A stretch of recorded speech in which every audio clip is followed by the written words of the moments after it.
Hello, everyone, and thank you so much for joining our call today.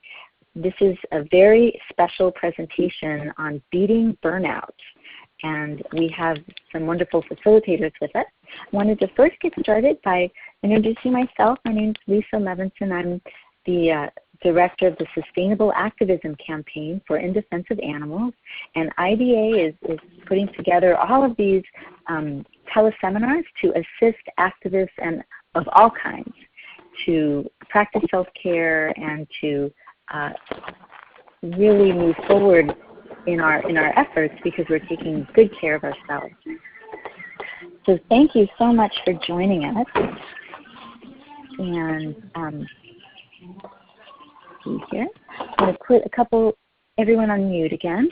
And so my role in this call is that I will be doing some of the logistical pieces, and then we'll have our presenters who are going to be sharing their expertise with us. So that's very exciting. So as far as the logistics, I'll let you know when it's time to do question and answer. The main thing to do would be to press number 1 on your phone, and that will let us know that you have a question. That will assist us in that information. So thanks so much to everyone for joining. I can see people popping on, and it's wonderful to have you all here. And a couple of brief announcements as we get started. In Defense of Animals is hosting our very first activist healing retreat, and that is happening this weekend in the Los Angeles area. And you can still join us if you'd like, and you can find information on our website under idausa.org/retreat. So there's more information there. And we do have some upcoming teleseminars with Dr. Will Tuttle. And so just to let you know, we have more coming. Every month we have one scheduled with Dr. Will Tuttle, another one on managing grief with Dr. Judy Sheffel, and we have several others each month coming up the way. So please stay tuned.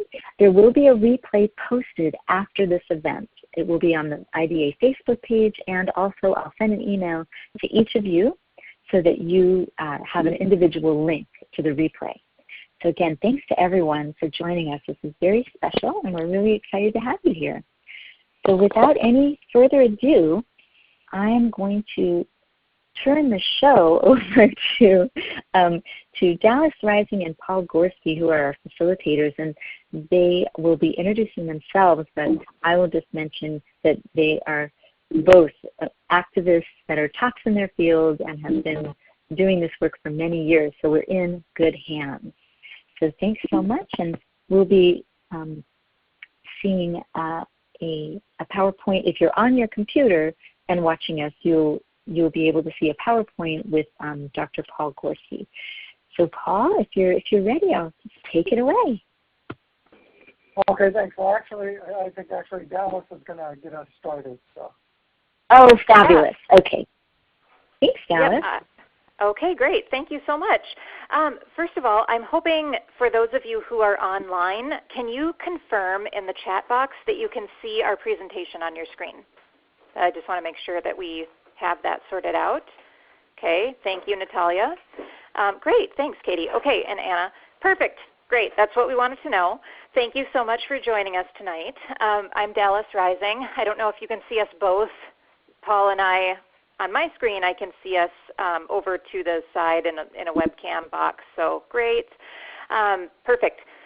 So we're really happy to be here tonight. A little bit about us is I'm Dallas. I'm on the top, and I've been working on animal rights issues for at least 2 decades.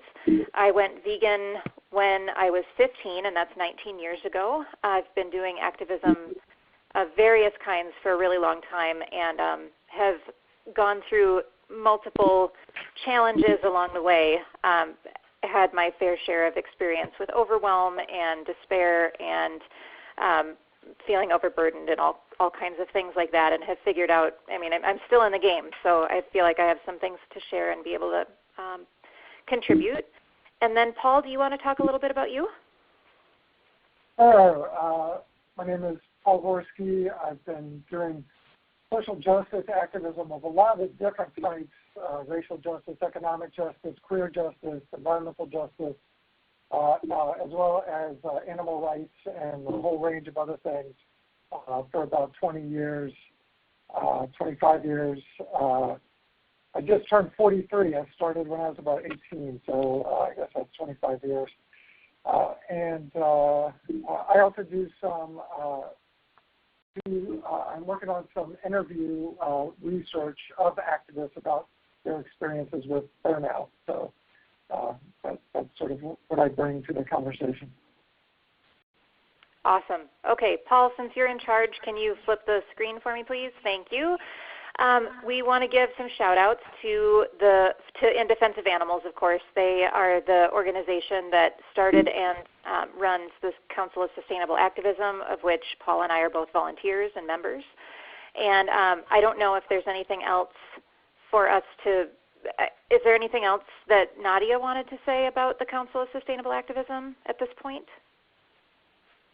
No, I think we're all set. Okay. I'll mention maybe just a little word that our current president, Dr. Marilyn Kroplick, had the vision of starting this Council of Sustainable Activism so that we could address the needs of activists within our community and encourage self-care and encourage communication strategies that really help to foster kindness, both towards animals and all of our social justice causes, but also towards each other as well. So that's in the spirit of the sustainable activism is how we're offering this teleseminar today. So thanks, Dallas. Thank you. Thank you. Okay, the other thing too that we want to make sure you guys. It sounds like somebody needs to go on mute. The other thing about this event tonight is that it is a workshop. It's going to be interactive. So for those of you who are online, please take a minute and start, all of us think, kind of reflect for about a minute of all of the things that come to your mind that you already know contribute to you feeling burned out. So just take a couple moments, think about that, and anybody who wants to share, feel free to share in the chat box, and we'll be pulling from that, talking. We're going to take what you guys have to talk about. Use it. Okay?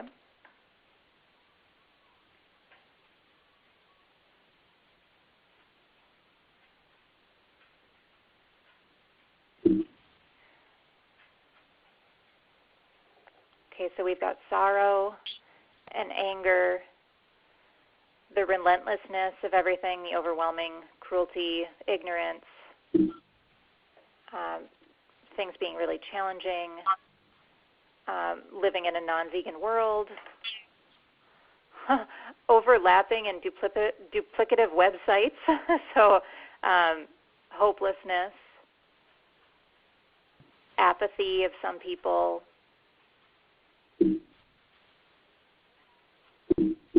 the lack of victories, the failures,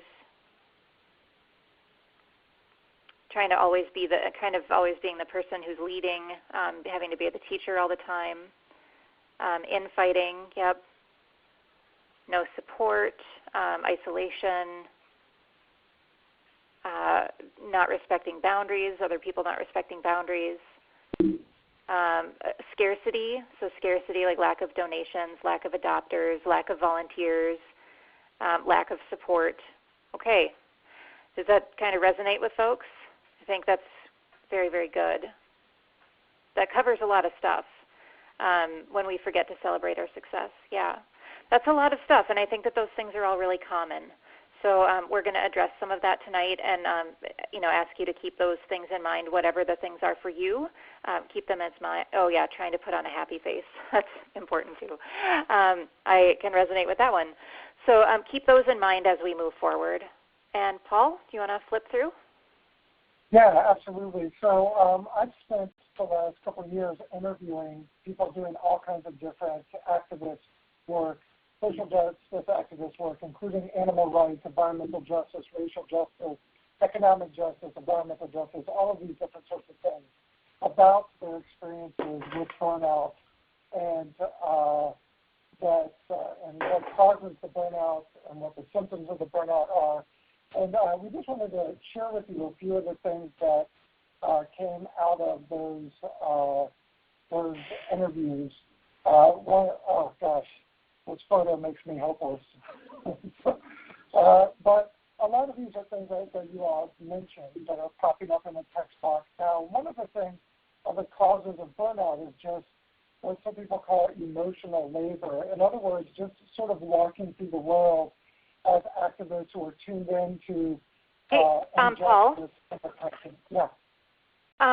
There's some comments on here that it's hard to understand. Are you on speaker by chance? Or can you get closer to a microphone? Yeah, sorry, is this better? Okay, yes, that's better. Thank you. Okay, so Carry emotional labor that we just sort of, people who get involved in this type of activism just tend to walk through the world more conscious of the injustice and the oppression, and also just tend to sort of inhale the suffering of other beings. And with each of these slides, I've also included a quote that you might be able to connect with that comes from, each of them comes from one of the activists that I've interviewed, but just sort of the emotional labor of the work and being tuned into things that other people either aren't tuned into or are choosing not to be tuned into. So even this picture, I look at it and I think, you know, how many people would look at that and even think that there was something problematic there? So those of us that can look at that and see that, that creates some of the burnout. The tension and infighting, somebody mentioned infighting. One of the interesting things about the research was that I've been doing is that some people talked about burnout coming from the resistance to the work that we're doing as activists. But what was even more pronounced for people was tension that comes from within communities of activists, which might be surprising for some of us to hear. But somebody mentioned infighting, you can see the quote about that, or just not sort of being able to turn it off, that we can't ever just sort of hang out and the conversation doesn't come back to the difficulty with the work that we do. Another cause that came out of the research was what some people call the culture of martyrdom. Basically, that meant that any kind of conversation about taking care of ourselves or conversation about dealing with burnout is seen within a lot of activist communities as sort of selling out. So there's this sort of culture that devalues taking care of ourselves. And one thing that I should mention with this is that people have estimated, based on other studies, that between 50 and 60% of social justice activists end up leaving their activism altogether because of these causes of burnout. This is just another quote from the sort of theme of the culture of martyrdom from an animal rights activist, and sort of the guilt that we might feel. Another cause of burnout, which was quite troubling that people talked about, was oppressions playing out within social justice movements. So particularly activists of color in the animal rights movement, environmental movement, other movements, feminist movement, talking about the constant microaggressions that they experience. Also women talking about being sexually harassed and sexually assaulted and that sort of thing within activist communities, and a lack of conversation about that, and the ways in which people from privileged identities and movements police conversation about these sorts of things out of the movements. And that is a cause of burnout as well. Okay, thank you. Great conversation in the chat box. Thank you guys for participating there. So now thinking about that, we know what, when we talked about what are the things that contribute to our burnout, some of the things that contributed to it were already the symptoms. So people's symptoms, what does burnout look like for you? How does it impact you? How does it impact your work? So take a moment and think specifically about how burnout, how this accumulative stress actually shows up for you in your situation, with your work, in your life. So we've got, little patience, depression,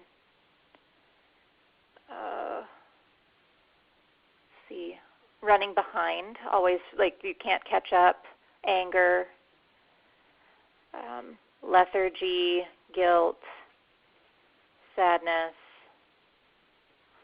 physical pain, a feeling of isolation, and then along with that is withdrawing,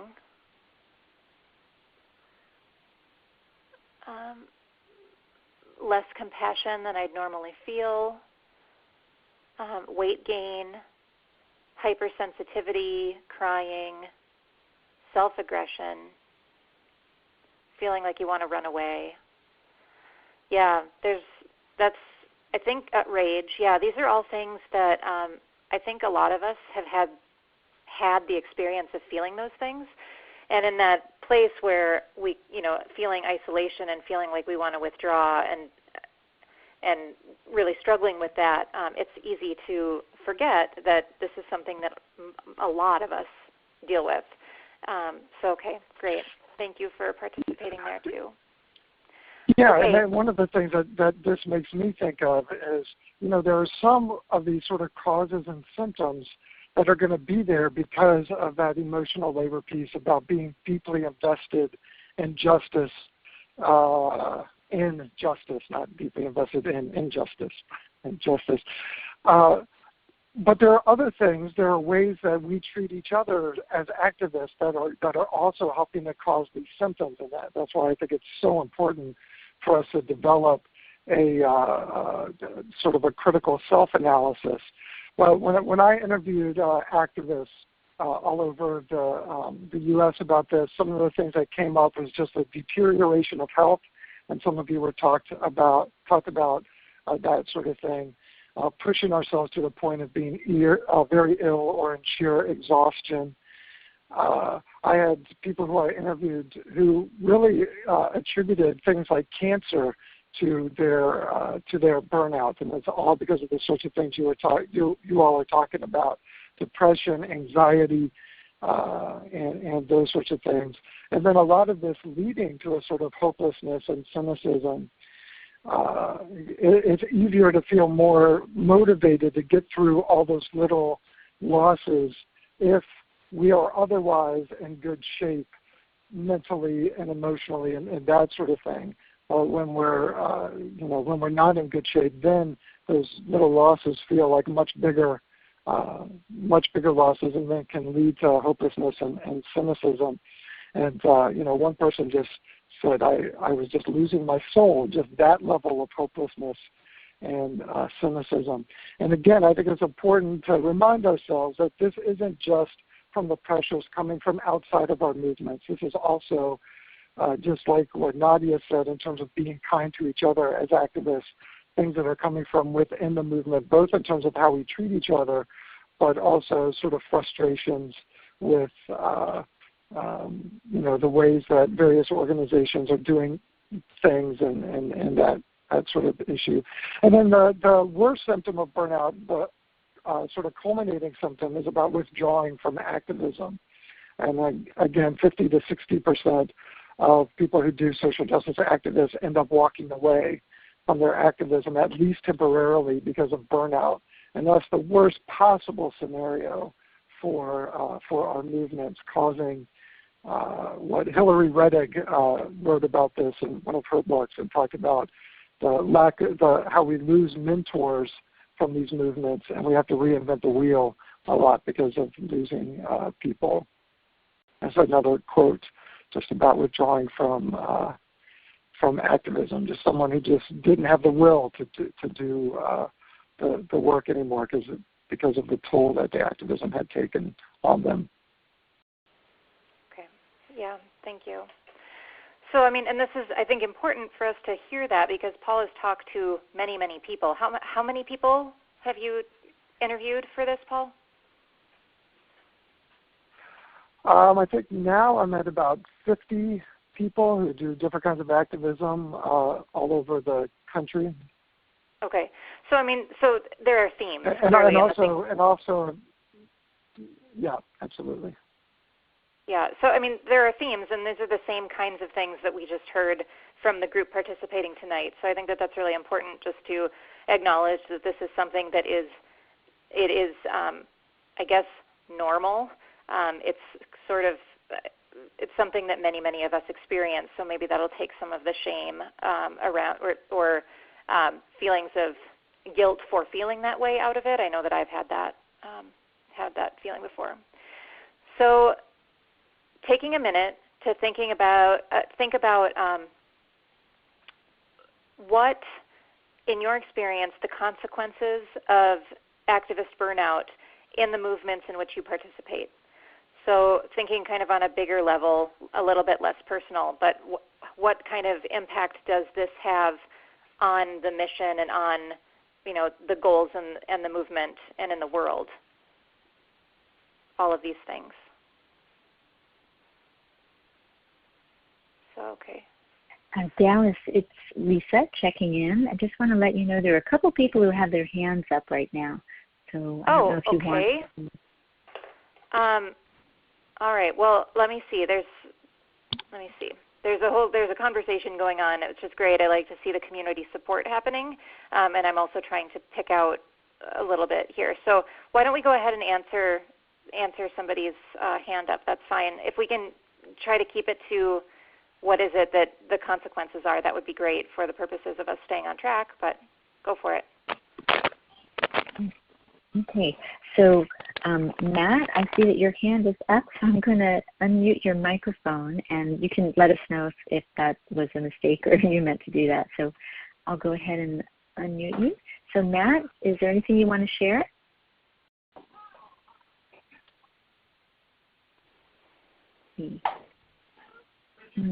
Matt, it's possible that might have been a little boo-boo, so I'll go ahead and put him back on mute.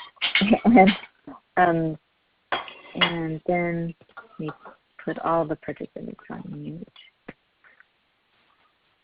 Okay.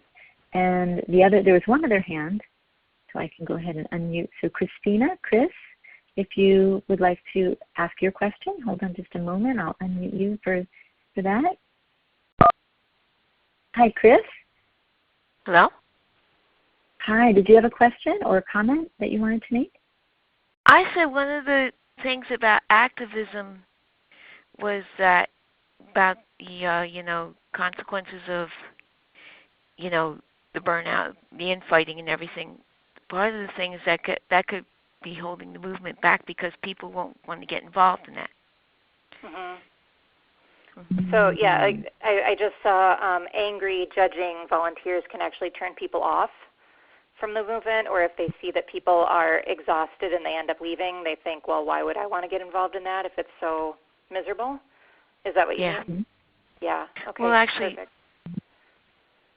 sort of like infighting, that they're not getting involved because it's this and that and everything, and we're just getting so sidetracked and everything that people aren't getting to the thing, and certain voices aren't getting heard, and after a while, you just get fed up. Yeah. Because then, Yeah. So it's not an inviting environment. It doesn't inspire participation. Okay, got it. Okay, got it. Chris. So the kinds of things. Put you on. Okay, great. Nadia just wants to put a plug in for our helpline for the Council of Sustainable Activism. Has a helpline, and we can talk a little bit about that at the end. But you can go to idausa.org/helpline and call anytime with, if you want to talk to somebody, anybody about what it is that you're dealing with regarding burnout and challenging feelings like this. But in terms of the consequences for our movements, some of the things that you guys put down are, It divides us. There's a loss of credibility for our cause. People leave. There's a high turnover, so there's fewer people to do the work. Folks withdrawing. That it turns people off, just like I think it was Chris that said. Someone said, I already lost the name, I apologize about this, that there's the lack of patience with other people, when we snap at each other, that doesn't look good to other people who are watching and maybe going to be donors or going to be adopters or going to volunteer, and that part of the issue with that is that we're so exhausted that we don't even care about that in the moment. And I think that's really, that was Shannon, I think that's really great insight and honest and brave to say that too. And then when people leave, we're investing more time and training new people to replace them too. So, okay, great. Paul? So just going back, this is sort of the last section where I'm going to share some quotes from some of the other activists. And I'm hoping you all can find sort of some points of connections. I know when I was doing these interviews, it was like therapy for me just to hear other people talking about things that I've experienced. But one was of the burnout is just becoming a less effective activist. And again, this is one of the reasons why this is so important to think about is if we're experiencing all of the things that we're talking about and becoming less effective activists, then of course that deteriorates the movements that we're in. And of course we don't want that. Again, that's like the worst possible scenario. This is something that I mentioned earlier, just disrupting the movements. And so again, we're going to ask you in a little bit to think about the ways that we contribute to this, even though I don't think any of us probably wants to contribute to it. But this is why it's so important to talk about that, these sorts of things. And again, one of the arguments that we want to make in this webinar is that we need, in order to deal with burnout and deal with the consequences of burnout, we need to sort of redefine self-care for activists and community care among activists as part of the activism. And Audre Lorde, one of my favorite activists, who is a racial justice, queer justice, gender justice activist, who also talked about animal rights as well. One of her quotes is that self-care is not self-indulgence, it is self-preservation, and that is an act of political warfare.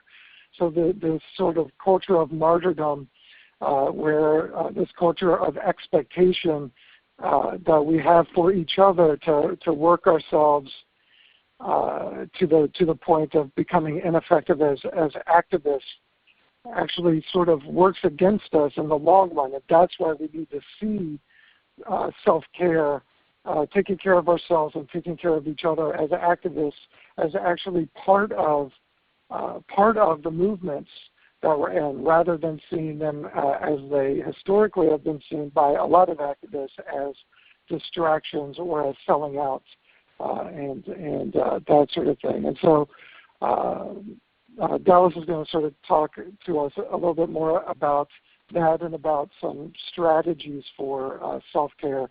And I'm sure you all have, it'd be great to hear from you all what sorts of things you all do in your lives to help recover from burnout or help to fend off burnout in your own lives. Great, thank you. I think a lot of this stuff, when we were putting this workshop together, a lot of this I think we may recognize as obvious, but I think that it's important to just acknowledge what it is that we already know sometimes.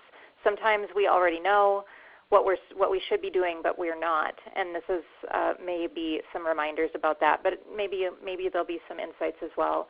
But one of the biggest things that I think is important for us to do is to just simply reassess our priorities. So when when we are experiencing overwhelm and things are piling up and we feel like we can't catch up, as somebody had said earlier, it's important to determine, what are the most important things? Like, what are the things that are most important for for our well-being? What are the things that are most important and like urgent? And what are things that we can actually let go of? What are things that are not critical? What are things that would be great if they happened, but if they don't happen, life will go on, and it will be all right. We can get to them later. I know that all of us have those things. So, yes. Okay. So next, Paul.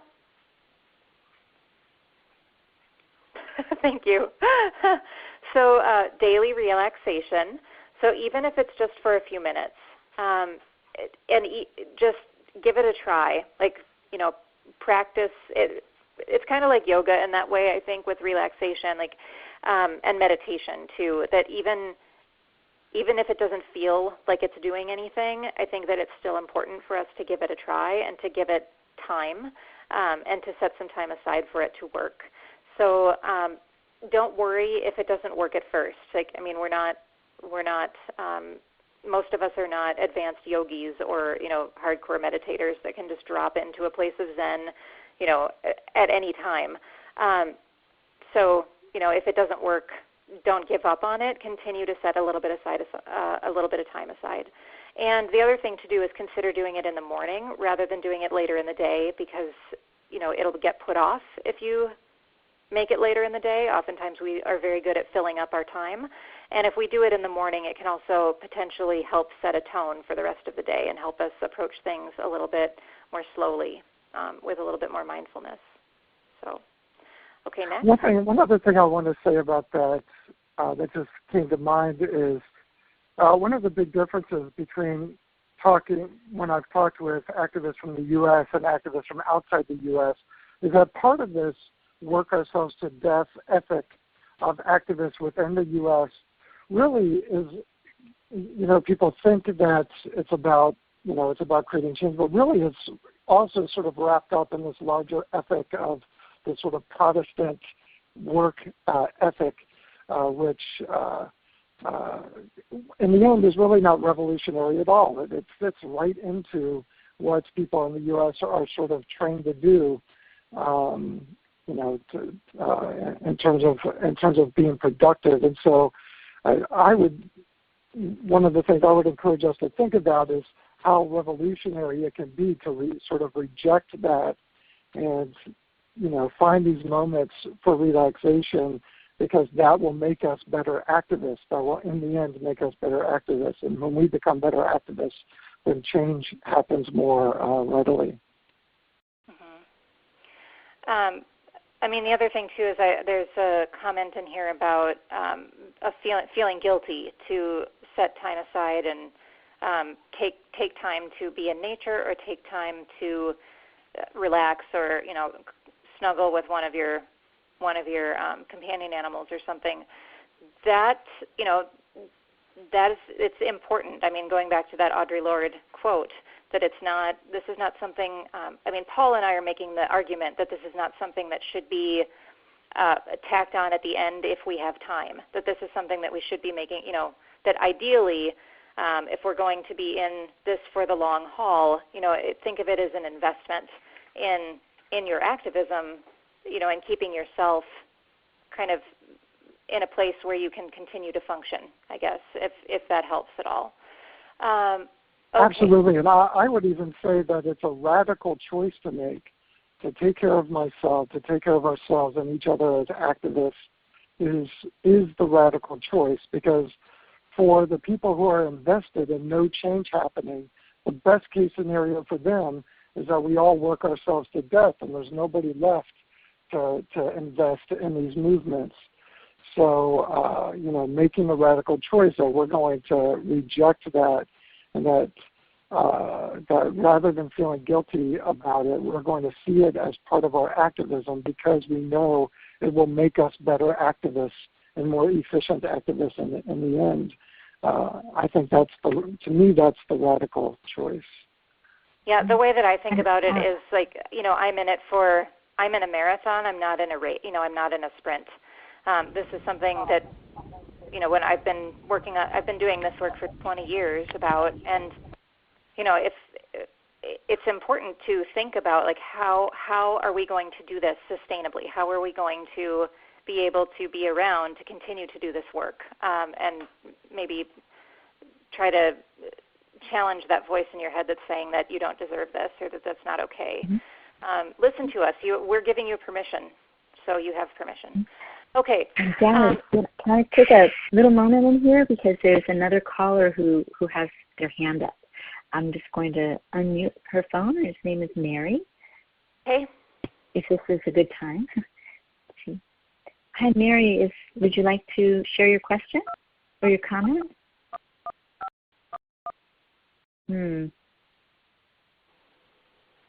Mary? Okay. I'll put her back on mute. We can continue. Okay, thanks. Another thing that's very, very simple and, kind of seemingly obvious is that eating healthfully. So this is not just basic stuff like adequate nutrition. It supports our bodies to do the work that we need, that we need and want to do. Energy from healthy foods is better for us than energy from not so healthy foods. And when we take care of ourselves by eating healthy food, it helps us to be more resilient. So not only physically, just helps us to keep our immune systems up and be able to fight, stay stronger and not fall prey to illness so much, but also just giving us what it is that we need to continue to show up and do the work that we need to do.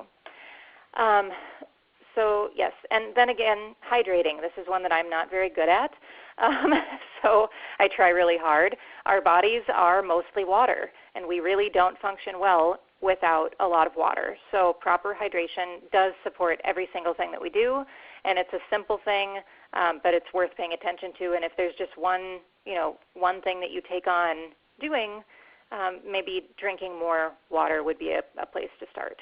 So, okay, next. Getting adequate sleep and rest. This is another thing that I think I struggle with quite a bit. It's kind of it's a little bit of an oxymoron, because burnout really exhausts a person.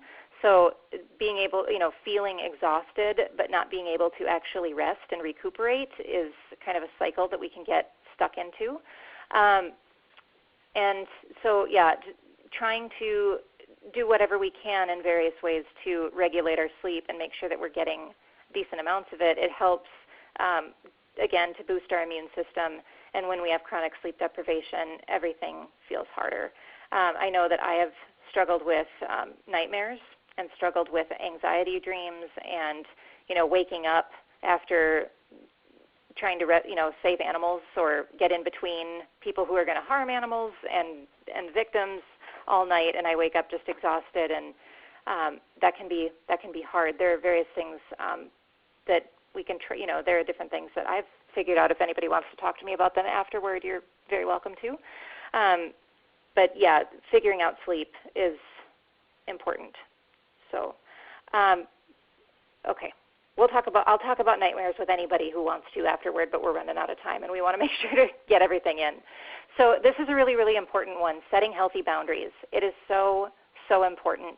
It is okay and even appropriate to say no sometimes. It's important that we put no in there as an option. Not every single idea is an idea worth pursuing. Not every single quote-unquote opportunity to advocate or whatever is really the best opportunity. It's okay to say, you know what, this doesn't seem like it's going to pan out in the way that is going to be good for me or even good for the movement. If some things don't get done, it is okay. It's okay to pass up some opportunities and be selective and wise about that. When we say no to some things, it allows us to say yes to other things, and that goes back to priorities. Have anything about that, Paul? No, I think I really like that last point, that saying no to some things when something else presents itself gives us the opportunity to say yes. So I like that a lot. Okay. So the other thing, too, is I think that it's important that we create opportunities for ourselves to be creative. So this is something that I struggled with a lot before as well. But just figuring out something that we can do that's not related to our activism, that allows ourselves to be creative, to do something that is not results oriented, something that isn't about how good we are at it, something that isn't about what if it doesn't get done that it's going to be stressful. This is something that's supposed to be just an opportunity to kind of unwind and allow ourselves to turn off our left brain a little bit and let our right brain do some good stuff. Is that right? The left brain, right brain? Right brain is creative, right? Yes, that is correct. Okay, good. Okay, managing stress. This is another thing too. I don't know who's on here in the way that you manage stress, but if drugs or alcohol are hurting more than they're helping, it's important to acknowledge that and address it. So I'm not saying that you should never have a drink or never do whatever you need to do to kind of chill out, but I'm just saying that if you're in but you're laughing at me, Paul, but if you're in a situation where you're turning to those aids, I guess, as more frequently than not as a way to cope with feelings of stress or overwhelm or despair or whatever that is, then it is important to really just be honest with yourself about that and do what you need to do to get that under control and manage it so that it doesn't take over and get really bad. Managing stress, we all have different symptoms. So figuring out, going back to your list from before about what are the things, how do these symptoms show up for you, figuring out what those are, and then figuring out how we can, recognizing them, learning what they are, and then figuring out, oh my gosh, okay, this is starting to happen to me. Now is the time I need to go back to my self-care. Now is the time when I need to interrupt that cycle. So, okay. Okay. So the other thing that we want to talk about, one of the things we're very conscious of is that a lot of the conversation about addressing burnout can be seen as sort of self-centered. It's about self-care, taking care of ourselves, but also a lot of the conditions that we're trying to sort of fend off are conditions that are created by how we're treating each other as activists. So another question is, how can we change conditions within our movements that lead to burnout? We're not going to be able to change that emotional labor. We're not going to be able to change that we're going to be facing all kinds of resistance and anger from outside the movements. But what can we do and what can our activist movements and organizations do to help address these issues of activist burnout? So you want to do this piece, Dallas? Or? Sure. So here's an opportunity for us to brainstorm a little bit about ways that organizations can foster better self-care and community care. So I understand that not all of us are affiliated with an organization, but many of us have worked with them in the past. So, or just putting it out there, it's just a brainstorm. There's no right or wrong answers about this. But how can we? And organizations are just collections of people, right? Collections of relationships between people. So, what are different ways that our organizations, as entities, like putting in policies in place or creating a culture within an organization? Like what are some ideas about ways that we can foster better self and community care?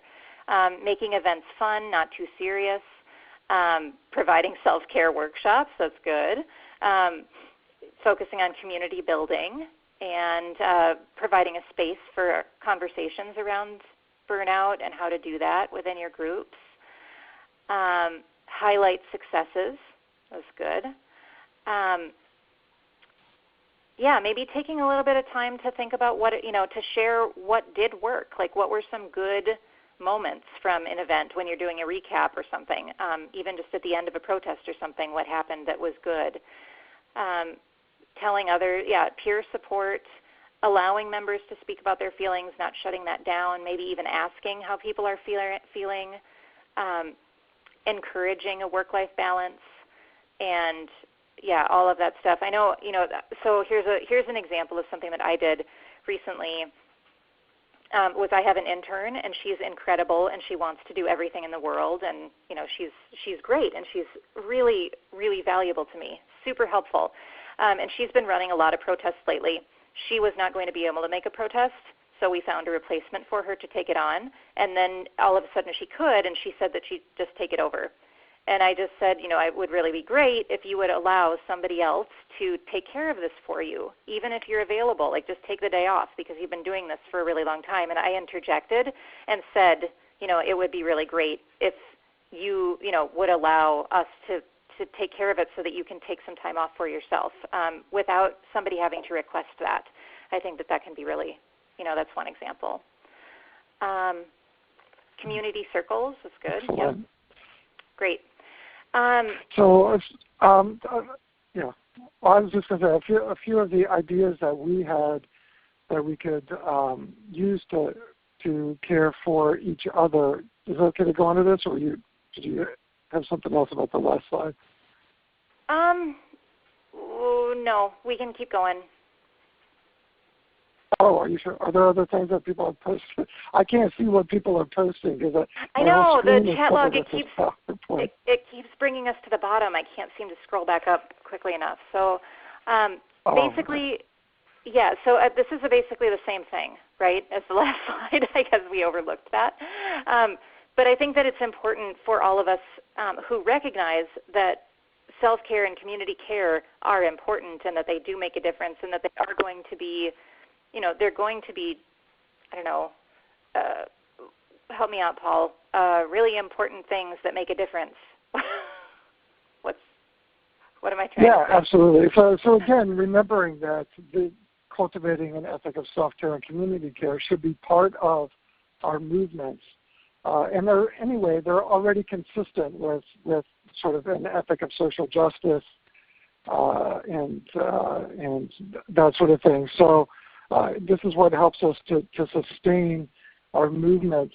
And just taking a step back and sharing a personal experience, when I first started thinking about how do I sustain myself as an activist because I was experiencing burnout, I had a lot of anxiety around it. I tried meditation. I meditate now in little bursts. I can't do those like weekend meditations, still working on that, but in these little bursts, I do meditation, and when I first started just carving out little bits of time to do that or to take a walk or whatever it was, I had a lot of anxiety around doing it, and I think it was really important to push through the anxiety and to learn how to be okay with it.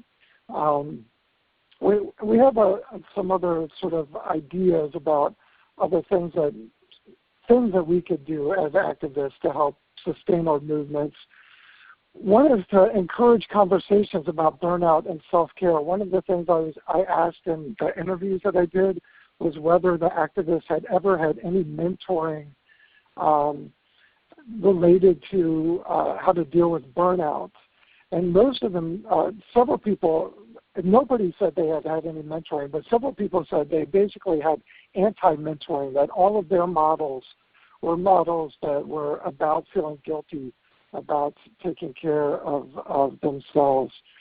But we can decide within our spheres of influence to never allow people to be shamed for talking about burnout and to allow those conversations to happen. Again, to see that not as a lack of a sense of urgency, but to see it as a sense of urgency to sustain our movements.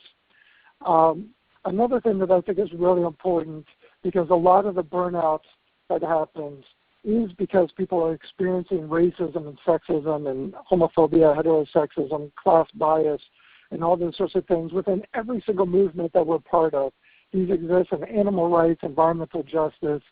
Racism exists even within the racial justice movement. I'm learning that now because I'm interviewing racial justice activists for a study on burnout now.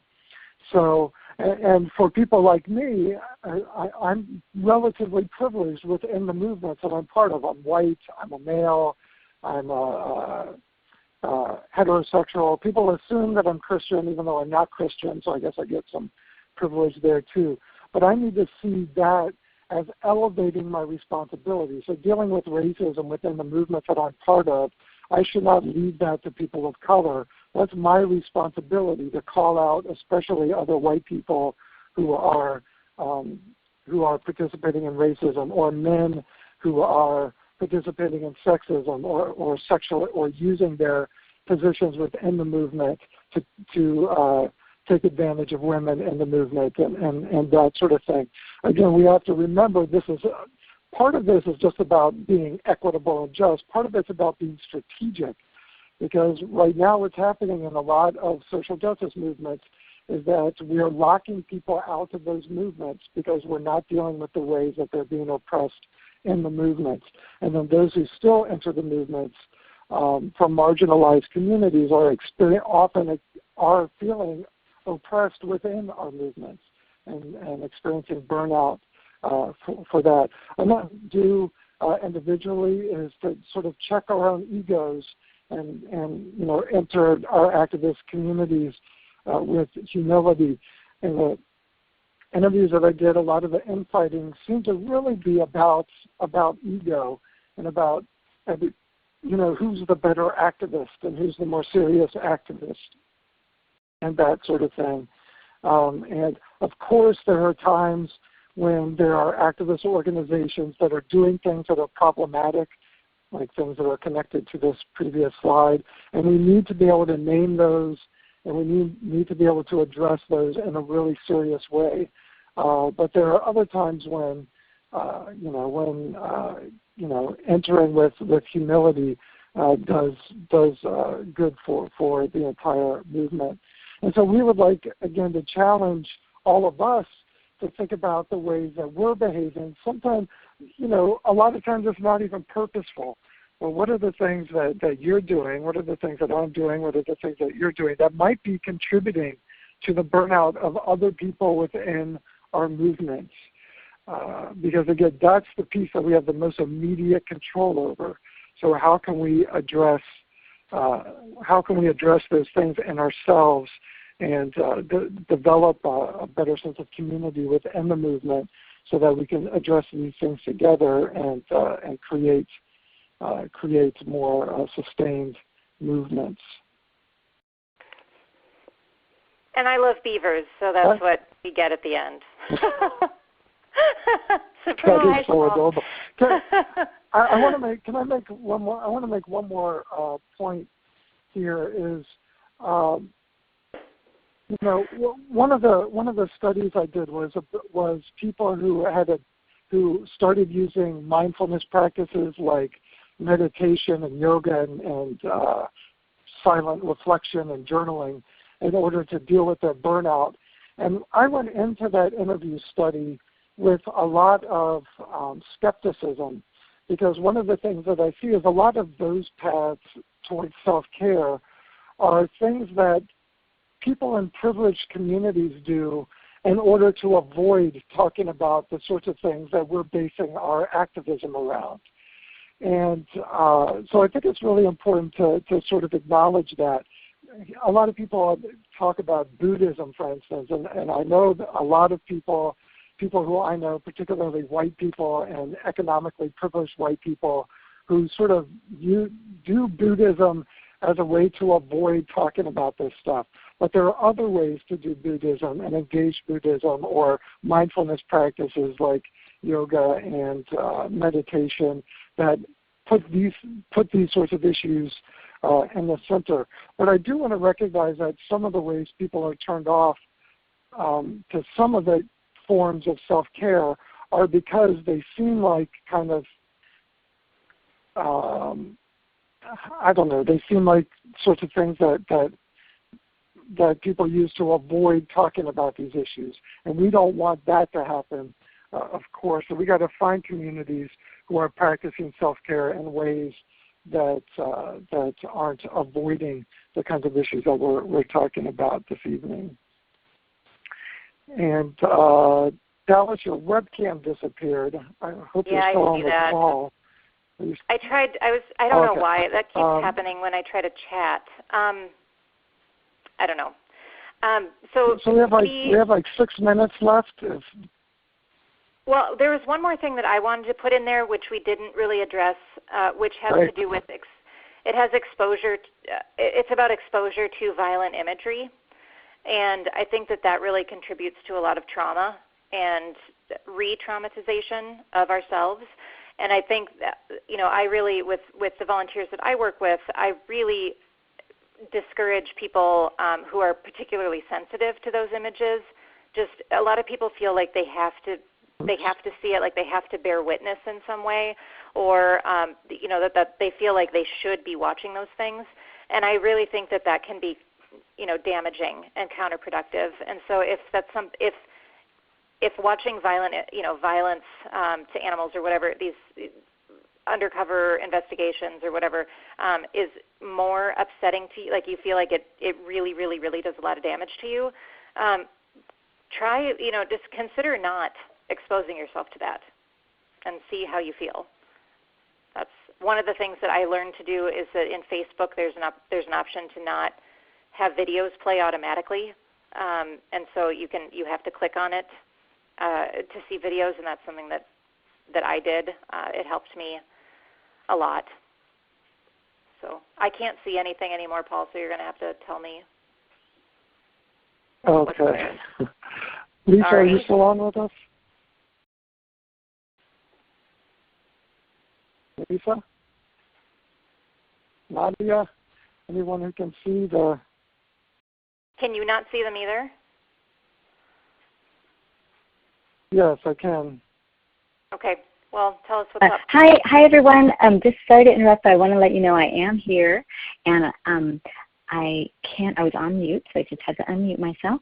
There are a couple of questions. If you're open to that, I can check in and see if those folks do want to ask a question. Please.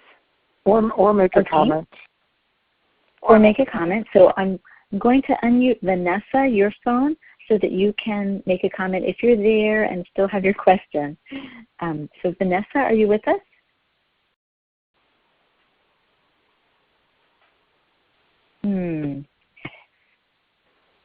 Doesn't sound like it. So I'm going to mute Vanessa and try Mary. She has her hand up as well. So we'll just checking, because I want to make sure if they have their hand up that we're able to accommodate the question. So Mary, are you with us?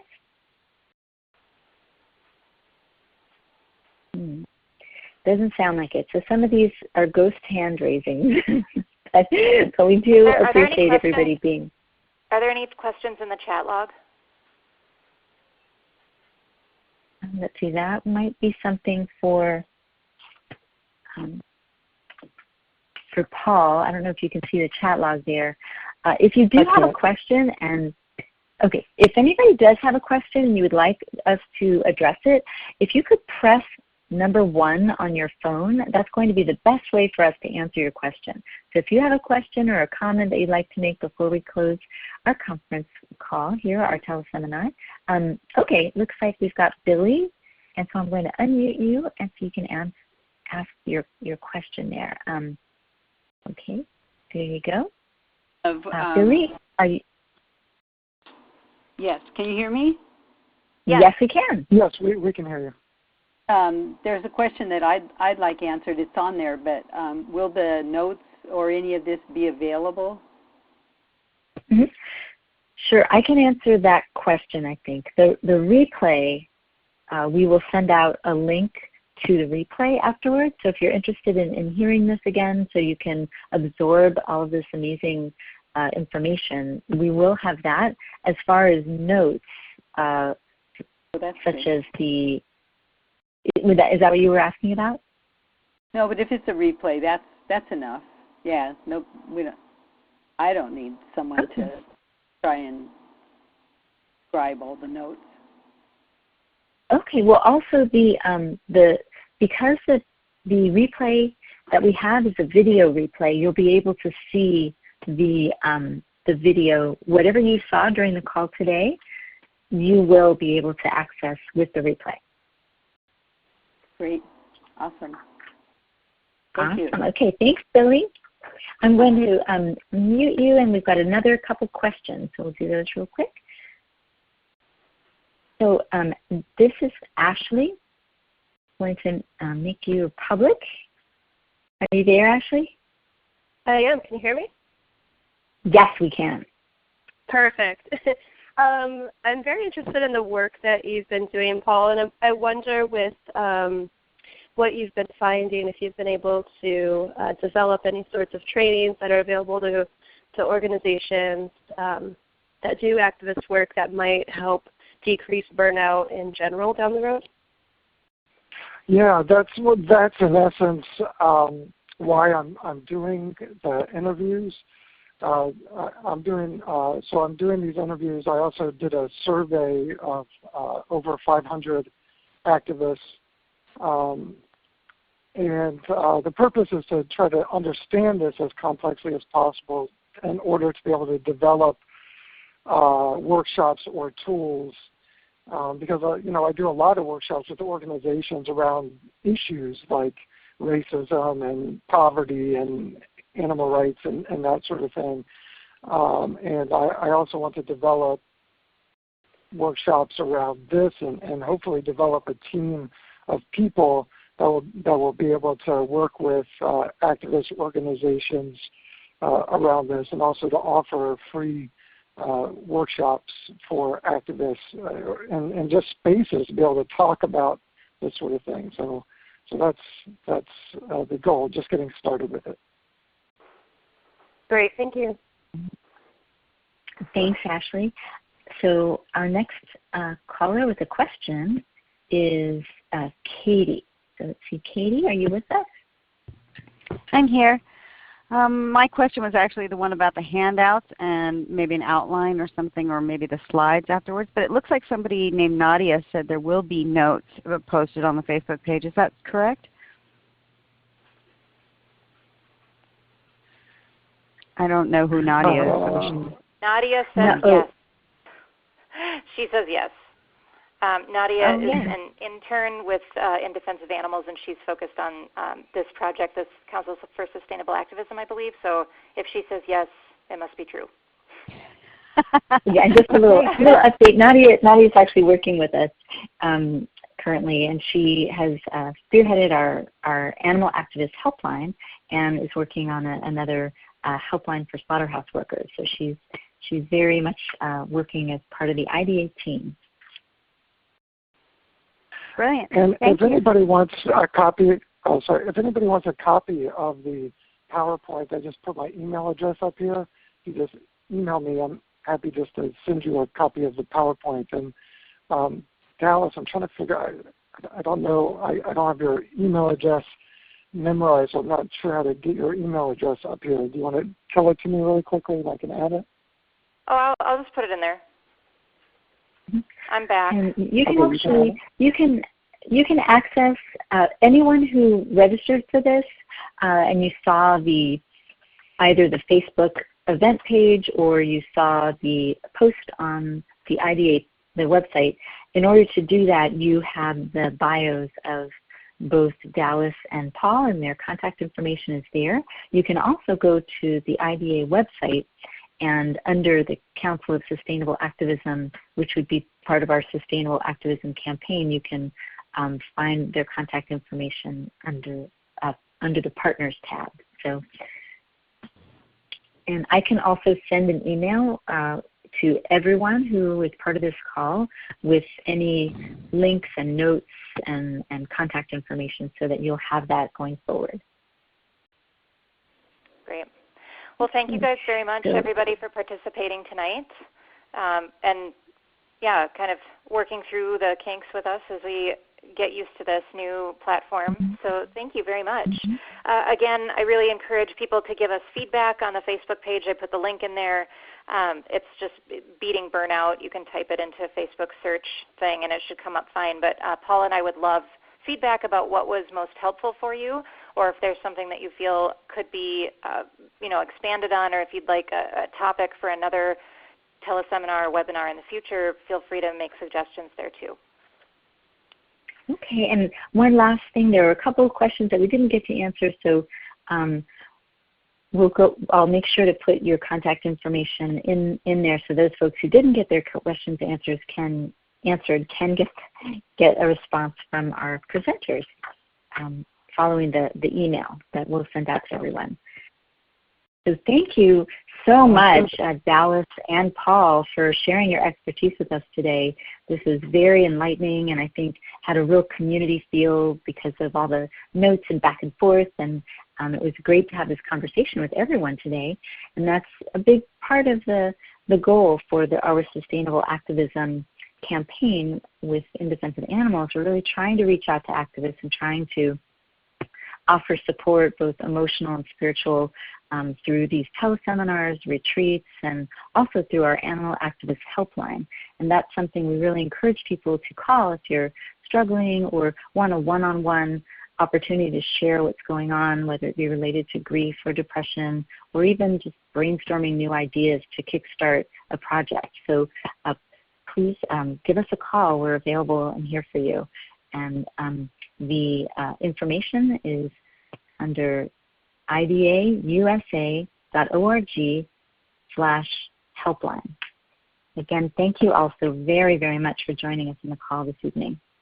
Yeah. Oh, and also we will be at the Animal Rights Conference in DC later, so if you want to hang out and talk with us then, you're welcome to do that too. Thank you, Lisa. Yeah. Oh, you're welcome, and thank you for bringing that up for everyone to participate. We'll be having an entire panel just devoted to this topic of sustainable activism and self-care. And so if you're at the conference, please do join us for that. Great. Well, thank you guys. Have a good night. Yeah, thanks everyone. Bye everyone. Take care. Bye everyone.